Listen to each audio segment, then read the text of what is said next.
اللہ جل وعلا کی حمد و ثنا کے بعد رسول رحمت، شفیع معظم، نبی محتشم، حضور ختم المرتبت، اللہ کے پیارے امت کے سہارے، رب کے محبوب، دانائے غیوب، مالک رقاب امم، فخر عرب و عجم، والی کون و مکان، سیاہ لا مکان، سید انس جاں، سرور لالا رخاں، نیر تاباں، سرنشین مہوشاں، ماہ خوباں، شہنشاہ حسینہ، تتیمہ دوراں، سرخیل زہرہ جمالہ، جلوہ صبح ازل، نور ذات لم نزل، باعث تکوین عالم، فخر آدم و بنی آدم، نیر بدشاہ، خاصدار ما اوہا، شاہد ما طغا، صاحب علم نشرہ، معصوم آمنہ احمد مجتبیٰ، حضرت محمد مصطفیٰ صلی اللہ علیہ وآلہ وسلم کے حضور ناز میں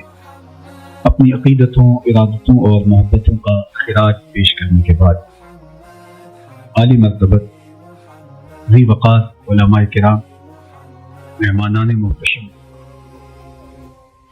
معزز حاضرین و حاضرات، ناظرین و ناظرات، السلام علیکم ورحمۃ اللہ وبرکاتہ۔ کتاب رحمت قرآن مجید نے ہمیں مخاطبت کرتے ہوئے ارشاد فرمایا، وَكَذَلِكَ جَعَلْنَاكُمْ أُمَّةً وَسَطًا، کہ ہم نے آپ کو امت وسط بنایا۔ تو دو چیزیں یہاں بیان فرمائی گئی، ایک تو ہمارا نام، ہمارا تعارف، ہماری پہچان امت کے ذریعے سے کی گئی کہ تم امت ہو، اور یہ وہ امت ہے جو میرے حضور نے جوڑی ہے۔ تنکا تنکا کر کے یہ گھونسلہ بنا، کوئی روم سے آیا، کوئی حبشے سے آیا، کوئی فارس سے آیا، کوئی مکے کا باسی تھا، کوئی مدینے کا رہائشی تھا، کوئی یمن سے سفر کرتا ہوا آن پہنچا، اور یہ ایک امت بنی۔ میرے حضور نے امت بنائی تھی، فرقے ہم نے بنائی، امت کو ٹکڑوں میں ہم نے بانٹا ہے۔ استاد ابراہیم ذوق نے کہا تھا، ہفتاد و دو فریق حسد کے عدد سے ہیں، اپنا یہ طریق کے باہر عدد سے ہے۔ حسد کے عدد نکالو تو 72 بنتے ہیں۔ تو کہا کہ یہ حسد کا نتیجہ ہے کہ امت فرقہ فرقہ ہو گئی اور ٹکڑوں میں بٹ گئی۔ مجھے بتاؤ، جس نے امت جوڑی تھی اس کے قلب اثر پہ کیا گزرتی ہوگی؟ گھر میں دو بیٹے آپس میں بولتے نہ ہوں تو باپ کے حلق سے نیچے لقمہ نہیں اترتا۔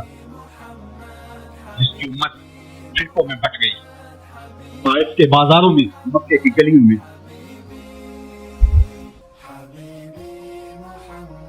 اور کہاں کہاں میرے حضور نے اس امت کے لیے دکھ جھیلے، تکلیفیں سے، تو یہ امت ٹکڑوں میں بٹ گئی۔ حضور سے ہمیں معافی مانگنا ہوگی، چھوڑ کے آپ کا دامن رحمت، آقا ہم سے بھول ہوئی، کھو دی اپنی قدر و قیمت، آقا ہم سے بھول ہوئی، دیکھ ہماری آنکھ مچولی، اپنے سینے اپنی گولی، بھول گئے ہم در سے عقوبت، آقا ہم سے بھول ہوئی، بن گئے سیموں زر کے بندے، تن کے اجلے من کے گندے، لٹ گئی ہم سے فقر کی دولت، آقا ہم سے بھول ہوئی، دنیا کے ٹکرائے ہوئے ہیں تیرے گھر پہ آئے، کھول دے اپنا باب رحمت، آقا ہم سے بھول ہوئی۔ ہم سے غلطی ہوئی کہ ہم ٹکڑوں میں بٹ گئے، ہم گروہوں میں بٹ گئے، اور اس کا نتیجہ کیا ہے؟ آج پوری امت زخم زخم ہے، پوری امت لہو لہو ہے۔ کہا تمہاری ہوا اکھڑ جائے گی اگر تم نے حبل اللہ کو چھوڑ دیا، اللہ کی رسی کو چھوڑ دیا، تم نے رسول کے دامن کو ترک کر دیا، تم گروہی تقسیمات پہ یقین رکھنے لگے، تم نے 1.5 اینٹ کی مسجد کھڑی کر دی، تم تقسیم در تقسیم کے عمل سے گزرتے رہے، تم امت سے فرقہ، فرقوں سے جماعتیں، جماعتوں سے نابیاں، اور لڑکتے لڑکتے تم ٹکڑے ٹکڑے ہو گئے، تم کرچی کرچی ہو گئے، پھر تمہاری ہوا اکھڑ جائے گی، دنیا میں تمہاری کوئی عزت نہیں رہے گی۔ آج حضور کے قلب اطہر پہ کیا گزرتی ہوگی جب شام کی بچیوں کے منہ پہ تماچے مارے جاتے ہیں، جب بغداد میں حضور کی امت خانمہ برباد نظر آتی ہے جب برما میں آری لے کر کے آزاد کاٹ دیا جاتا ہے، جب دشت لیلا سے لے کے کندھار تک اور رجا سے لے کے کشمیر تک لاشیں بکھری ہوئی نظر آتی ہیں، بستی بستی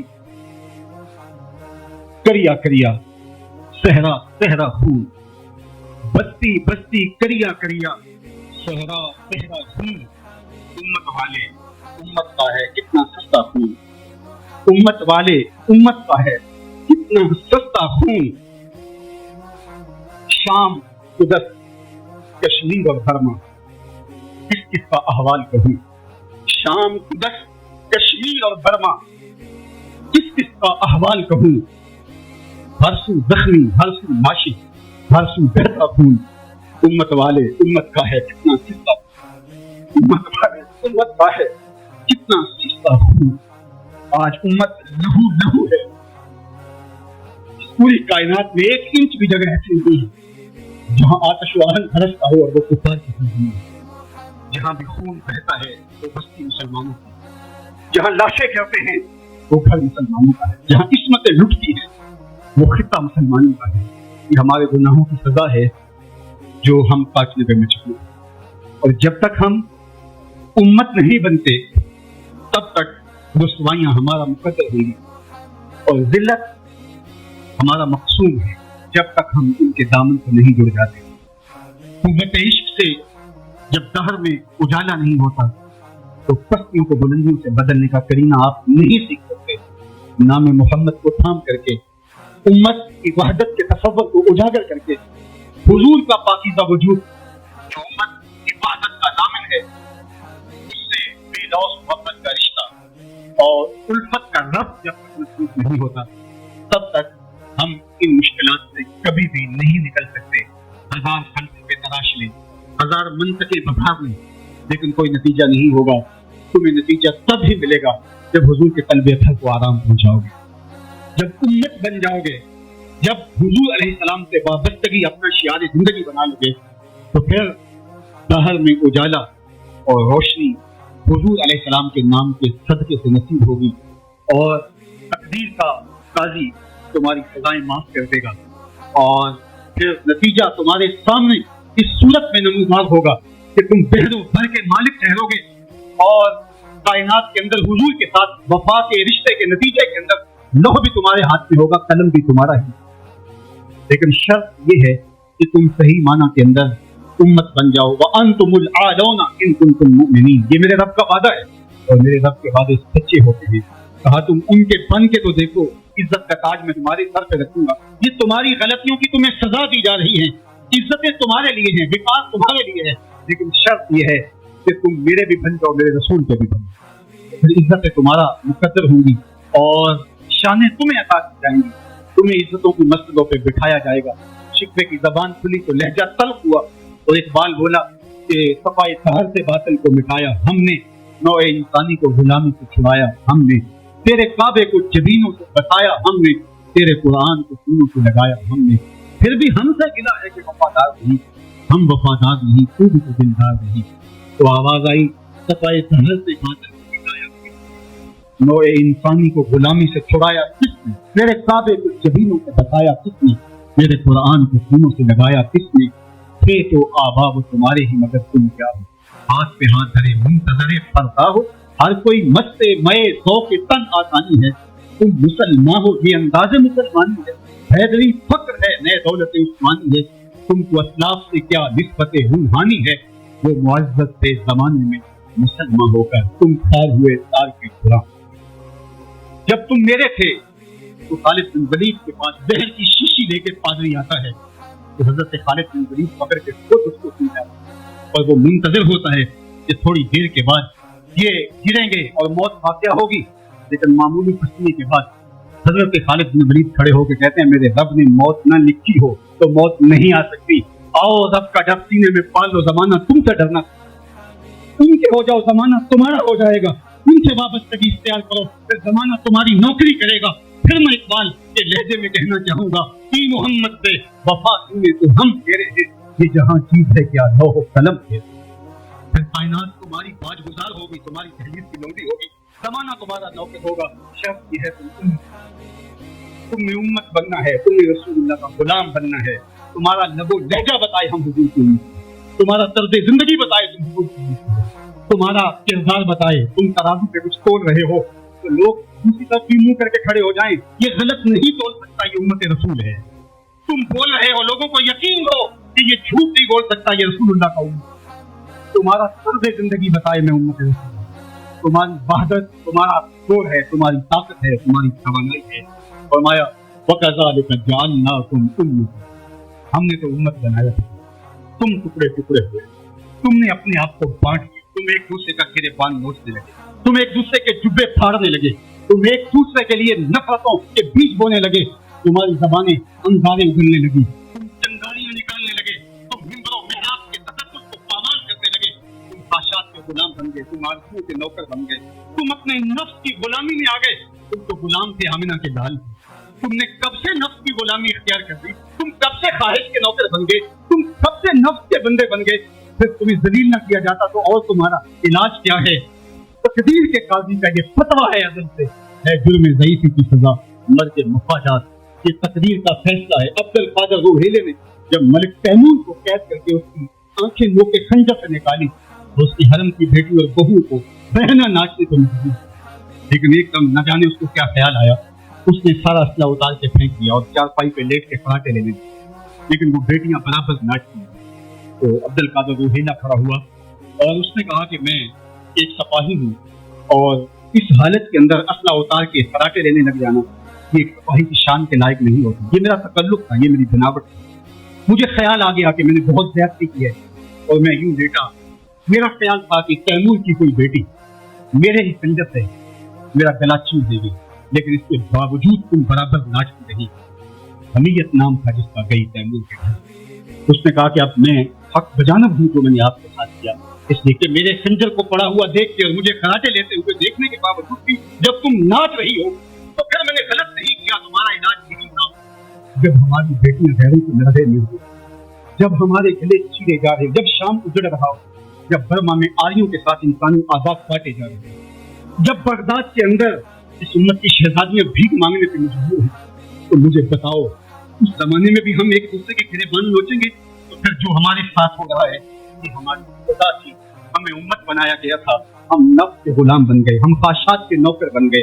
تو میرے رب نے کہا وَكَذَلِكَ جَعَلْنَاكُمْ أُمَّةً، دوسری بات وسط، تو میں نے امت وسط بنایا۔ امت وسط اس کے تین معنی امام قرطبی نے کیے ہیں، باعظمت امت، باکمال امت، اور تیسرا معنی معتدل۔ عظمت کے جس معراج پہ تمہیں بٹھایا تھا تو کسی اور کا مقصود نہیں تھا، جو الت لیا الف مسجد، پوری کائنات کو تمہارے لیے مسجد بنایا، تمہیں یہ عزت دی۔ حضور نے فرمایا میں آخری نبی ہوں، وانتم آخر الامم، اور تم آخری امت ہو، پس خدا بر ما شریعت ختم کر، بر رسول ما رسالت ختم کر، ہمیں آخری امت بنایا گیا۔ کنتم خیر امت اخرجت للناس تأمرون بالمعروف وتنهون عن المنکر، یہ مجھے کہا گیا، یہ آپ کو کہا تم خیر امت، ذرا گریبان میں جھانک کر کے دیکھیے، مجھے کہا گیا میں خیر ہوں، آپ کو کہا گیا خیر ہوں، یار یہ نسبت میرے حضور کی ہے، کہا تم خیر سے جڑے ہو، تم بھی خیر بن گئے، تم خیر امت، تمہیں عزتوں کی مسجد دی، جو معراج، جو مقام، جو مرتبہ، جو رفعت تمہیں دیا گیا وہ کسی اور کا مقصود نہیں ہے، تم خیر امت قرار پائے۔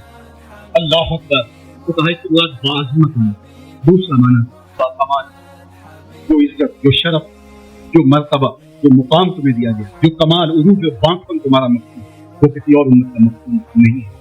حضور نے ارشاد فرمایا ایک بندہ صبح سے لے کر کے ظہر تک مزدوری کرتا ہے، اس کو ایک قیراط دیا جاتا ہے، ایک ظہر سے لے کر عصر تک مزدوری کرتا ہے، اس کا وقت تھوڑا ہے لیکن مزدوری اس کو بھی ایک قیراط دی جاتی ہے، اور تیسرا شخص عصر سے لے کر مغرب تک مزدوری کرتا ہے، دونوں سے کم تھوڑا وقت لگاتا ہے لیکن اس کو 2 قیراط دیا۔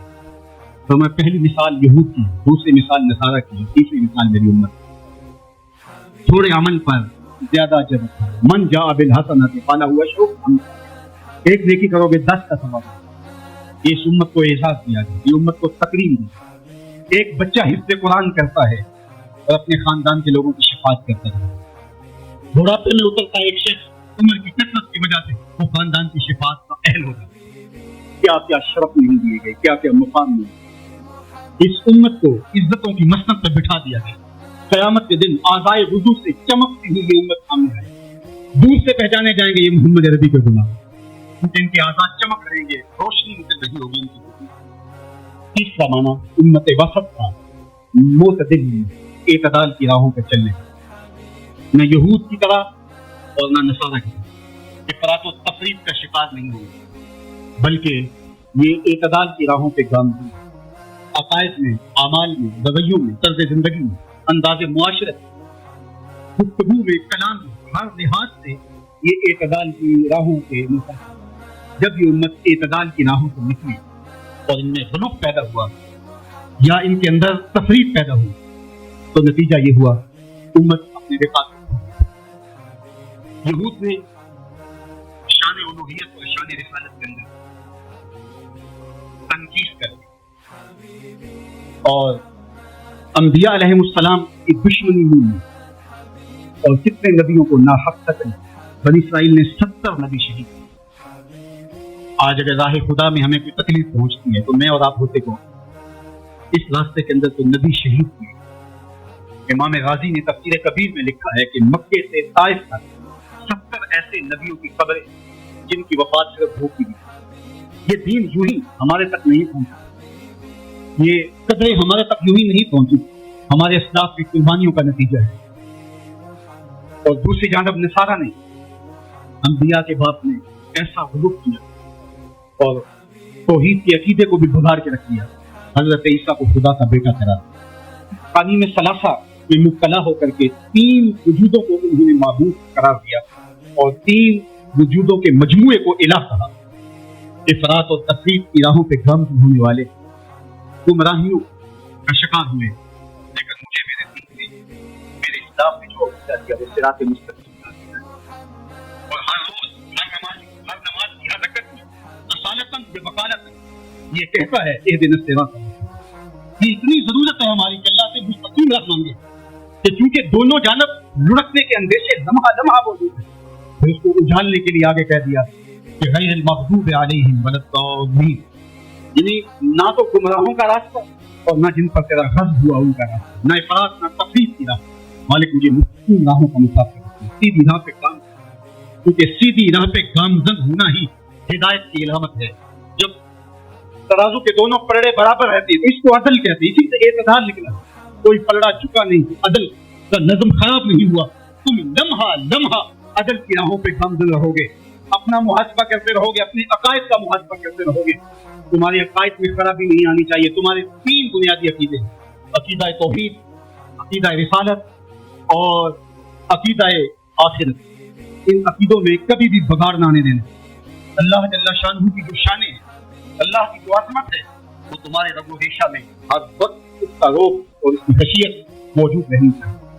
انبیاء علیہ السلام عظمتوں کے باوجود کہیں ایسا نہ ہو کہ تمہارے عقیدوں کے اندر خرابی آئے اور تم کہیں غلوف کا شکار ہو جاؤ جس طرح کے نصارہ نہیں. اللہ کی شانیں, اللہ کی عظمتیں براء البراء ہیں. اور پھر دوسری بات, کہیں ایسا نہ ہو کہ توحید کے نشے میں تم انبیاء کی تکفیر کرنے لگ جاؤ اور نبی کی شان تمہارے لیے تکلیف کا سبب بننے لگ جائے. شاید اس سے توحید میں کوئی فرق آتا ہے, میاں توحید میں فرق نبی کی عظمت سے کیسے آئے گا؟ اس لیے کہ نبی کو عظمت دینے والا تو میرا رب ہی ہے. وَرَفَعْنَا لَكَ ذِكْرَكَ. اور پھر تیسری بات عقیدہ آخرت.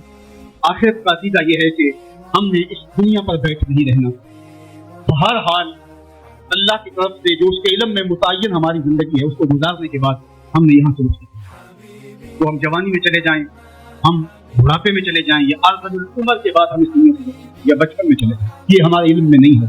یہ عمل ہم سے مخفی رکھا گیا, یہ اللہ کی حکمت. لیکن یہ طے شدہ ہے کہ ہم نے یہاں بیٹھ نہیں رہنا. جب یہاں سے جانا ہے تو ایک دوسرا جہاں ہمارے لیے منتظر ہے, اور وہاں ہم نے ایک ایک عمل کا حساب ثم لتسألن یومئذ عن النعیم. اس نے ایک عمل کے بارے میں اللہ اگر چاہے تو ہم سے گرفت کر دے, اور اگر چاہے تو اپنے کرم سے معاف کر. اگر وہ معاف کرنا چاہے تو کوئی پوچھ نہیں سکتا کہ اتنا بڑا پاپی اور مجرم سے اسے معاف نہیں کیا. اور اگر وہ گرفت کرنا چاہے تو کسی کو حق نہیں ہے کہ وہ یہ کہہ سکے کہ مجھے گرفت کیوں کی گئی. تو ایمان